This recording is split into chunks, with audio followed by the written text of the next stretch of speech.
It seems to me that in the old days of radio, and I'm going back again to the 40s and 50s, the executives, whether men like Guy Della Chappa or Harry Ackerman or whomever, were men with an experience in and a feeling for the theatrical end of the business as opposed to the business end of radio. Oh, hello, Chester. Oh, come on in, Doc. There was a wonderful meeting of the minds when you went in and said you wanted to do such and such a kind of show. They could picture and understand and either agree or disagree with what you had in mind, but they knew what you were talking about. It was really extraordinarily easy to get a conference or a meeting with the then CBS brass. Well, you mean he's out of town? That's what the note said. It seemed somebody told him where he could find Jack Brand. Usually it was one man or two men, and that one man or those two men said yes or no to your idea, and you either went with it or didn't. There was no feeling of committee and that somebody upstairs would say yes or no. I had an idea that there could be a sort of a female Gunsmoke, if you will, only modern. I went to Harry Ackerman and said that I thought if we could get Joan Fontaine to play the lead in a script I'd written, we could cut an audition record. That was in the days when we used 16-inch acetates. And it would be a thing of beauty and everybody would be crazy about the whole thing. And, of course, it didn't work that way. Miss Fontaine did do the audition record, but it wasn't very good. My point, however, is... Where is he? Well, there he is, sitting on that wagon. Oh, yes. That in the space of about a 6-minute conversation in Harry Ackerman's office, I walked out with the knowledge that I could have a studio, an engineer, an orchestra, a recording session, a cast, and Miss Fontaine, all agreed to in about 5 minutes. And it takes more than that to ride up in an elevator today to one of the executive's offices. Let's get on, Brandon. You first. Sure. How come you let him drive the wagon, Mr. Dillon? To keep his hands full, Chester. Here, take my shotgun and lock him up. Yes, sir. Where's the others? I thought he had 3 men with him. Well, tell him, Marshal. Tell him where they are. They're in the wagon, Chester. Under that canvas. Well, are they all dead, man? All 3 of them? They're all dead, Doc. Bloodiest marshal I ever saw. It's just a wagon load of meat to him. That's enough, Brandon. It ain't hardly enough. I never seen such killing. What happened, Mr. Dillon? It doesn't matter. They put up a fight and I had to take them. Well, I'll tell him what happened. Your lawman here hid himself in the grass and just waited for us to come out of that cabin. And then he yelled, so naturally we headed for cover. Who wouldn't? He just laid there and he cut loose of the shotgun. Tore up 2 of the boys that way. Then he stood up and he cut down Hank Smith with a 6-shooter. How come you got out of it, Brand? I jumped back in the cabin and I give up.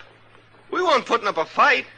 He spooked us yelling like that. Make any man jump. Oh, I suppose you're trying to say that you wouldn't have shot him. We tried to shoot him. Who wouldn't? Any man's got a right to defend himself. Oh, well, I never heard of resisting arrest called self-defense. I never heard of no marshal shooting down everybody on the landscape. Lock him up, Chester.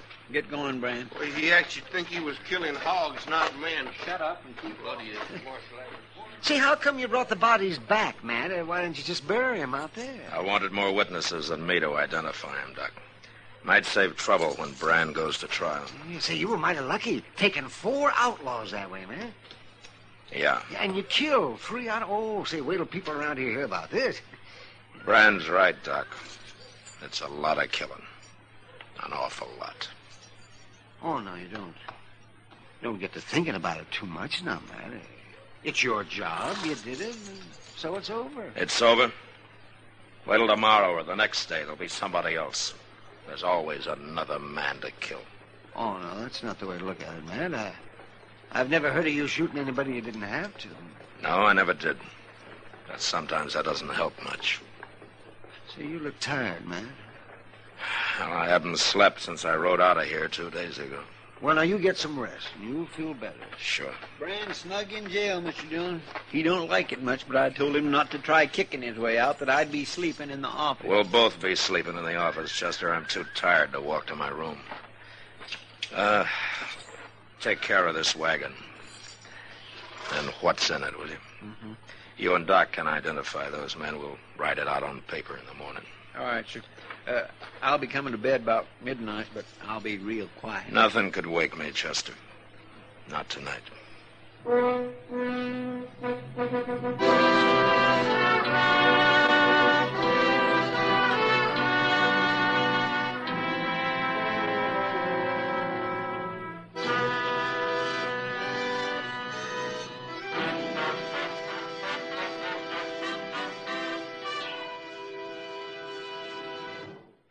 After Have Gun Will Travel went off the air in November of 1960, and production of Yours Truly Johnny Dollar and the revived Suspense shifted to New York, Gunsmoke was the last primetime radio drama originating from Hollywood. It was tricky for those of us who were regulars on Gunsmoke, or more or less regulars on Gunsmoke.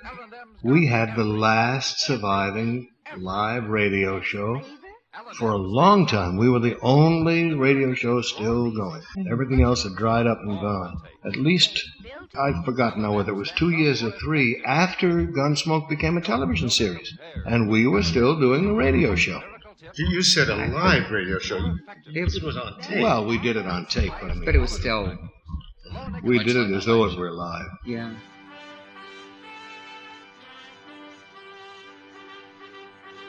The end was near.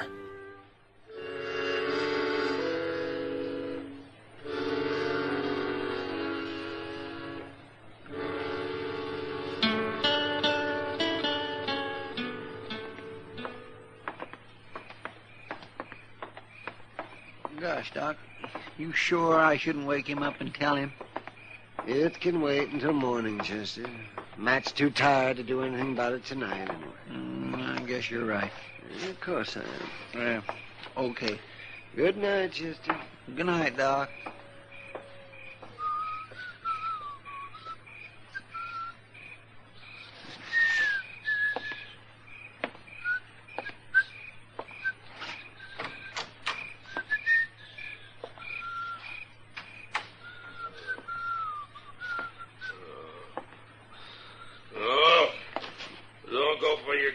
Don't go from a... No, what? don't do it. I tell you to leave the gun alone. Hey, Mr. Dillon?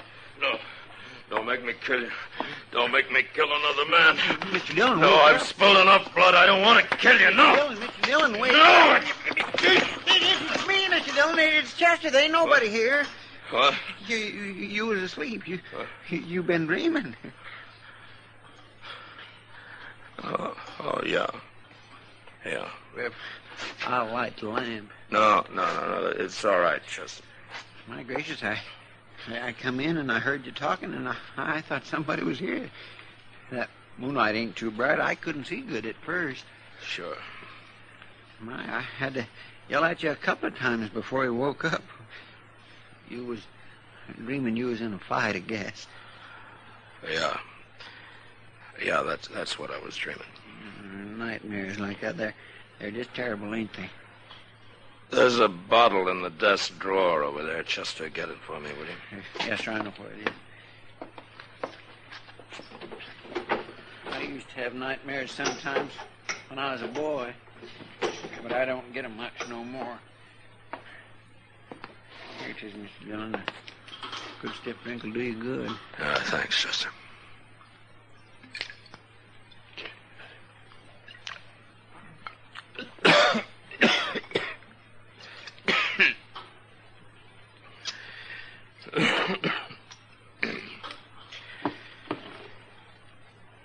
What time is it?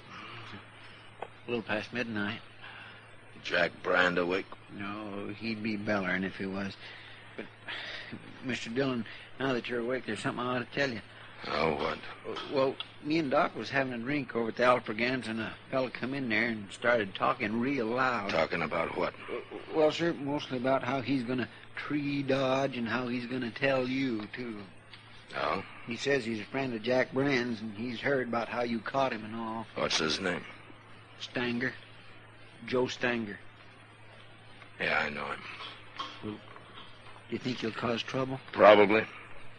But I'm not going to worry about him tonight. Yeah, so that's what me and Doc figured. He won't try nothing tonight. All the same, keep your gun handy, Chester. Now let's try to get some sleep.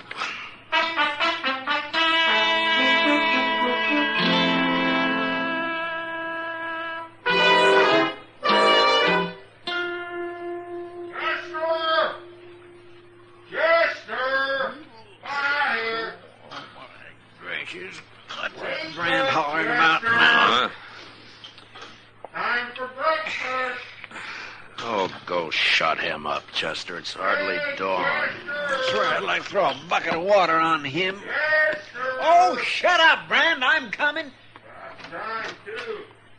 Cut out that cut yelling, Brand. What's the matter with you? Come on over here. Just unlock this cage, Chester. What? I'm holding a gun on you. Can't you see it? Where'd you get that gun? All right, now, come on over here, I said. Well, the keys ain't over there. They're hanging on the wall down here. Don't take your own sweet time about it. I've been in this chicken coop long enough. Drop it, Brand. What?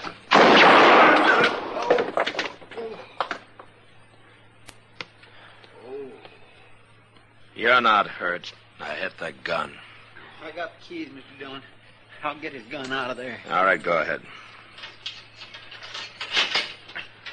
Stand back, Brand. You like to bust my hand. You're lucky.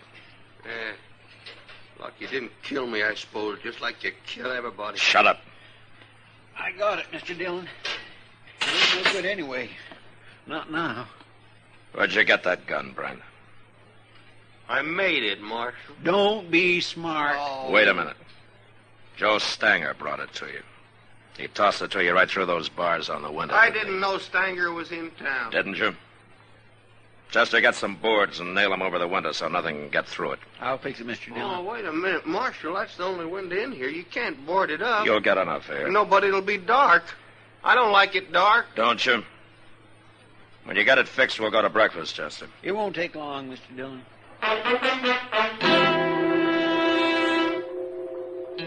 On Saturday, April 29th, 1961, the Gunsmoke crew gathered for the last time to record episodes for the series. They did not know the show was to be canceled. It's been some time since I've been out on the plaza this early in the morning, Mr. Dillon. By that time, we were recorded ahead, and we were all very grateful that we had enough shows recorded in the can, so to speak, that we did not know when we were doing our last one. I don't think it would have been a very enjoyable day for us to go in there knowing that this was it. Because we had, I missed 5 out of about 530. Ought to take a lot of time off. Wait a minute, Chester. What? As a lot of shows have done now. I think we entered areas that Westerns, indeed the radio shows, had not entered. Before, there was a little of the psychological involved, and there were instances where sometimes right did not triumph, as in the real world. And the thing about Gunsmoke, it became a labor of love for all of us. I know I still have a big library of Western fact and fiction of that era. You're up early, Stanger. Train leaves for Abilene in about an hour. Going to Abilene? I'll be back next week. Jack Brand will still be in jail. We were a pretty intact group there. We had the same director, the same assistant director, the same script girl, the same engineer, the same sound crew. The music was the same, and in addition to the 4 regulars, there probably were not more than 20 or 25 people that were used. It formed a pretty tight nucleus, stock company, as it were, for that. And the show, I think that if we had been given just an outline, I think that Bill and Howard and Georgia and I and some of the regulars, I think we could have ad-libbed a show if... It was that tight and that close. Yeah. You were so we got close to know to each it. other's timing so well and anticipate each other's thoughts. I remember...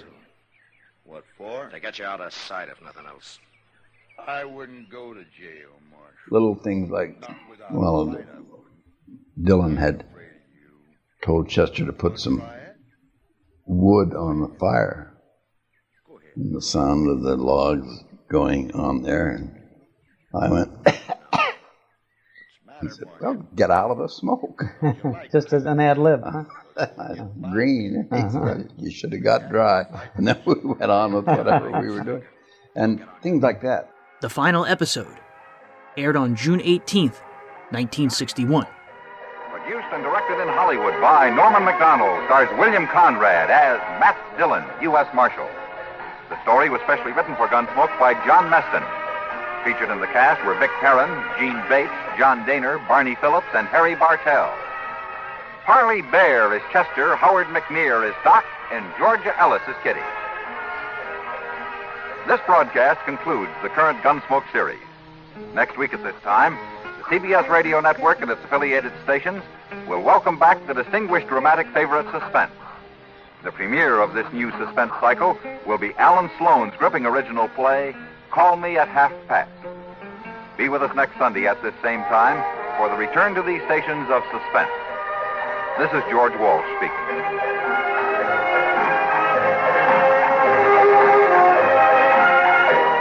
Laughs are on Arthur Godfrey, weekdays on the CBS Radio Network. Although Gunsmoke's TV version with its different crew aired into the mid-1970s, the most influential radio western of the last decade of the Golden Age was over.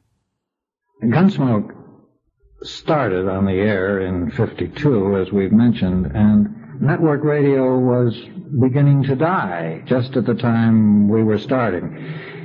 I guess what I mean is that in those early days, if you were doing a series and the series was canceled, something else popped up and you were told to start preparing for a show called such and such, which would go on the air next Tuesday. There was always something to replace the show that went off the air. By the end of the 50s, and certainly by the 60s, when a show went off the air, that was just the end of that half hour or that 2-hour segment, and it was filled with something else, and that something else usually came from New York. It was a sad period for those of us who were fond of radio and enjoyed radio, and indeed had been brought up in radio. And it was not, believe me, a matter of sour grapes, because all of us who were then working on the radio show were also busy and gainfully employed on the television show or some other television show. Bill Conrad was producing and directing in television. Later he became an executive at Warner Brothers. At the same time, John Meston was writing, I think he wrote as many as 40 half-hour television episodes in 1 year.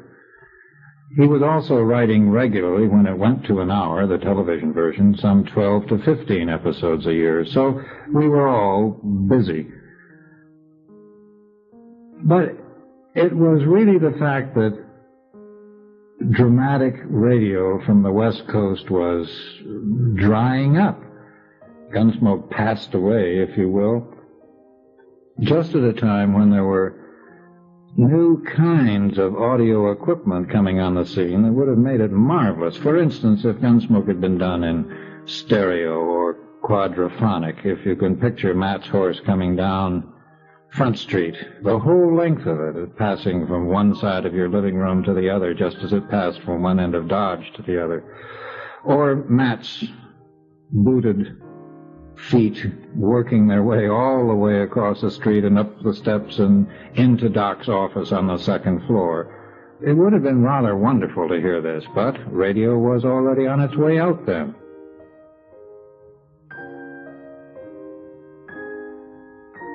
There was now no network dramatic radio originating from Hollywood. There was a thing that was happening at that time, which I don't know whether anybody knows about, and maybe not even you, but at that time, stereo was just beginning to show its head.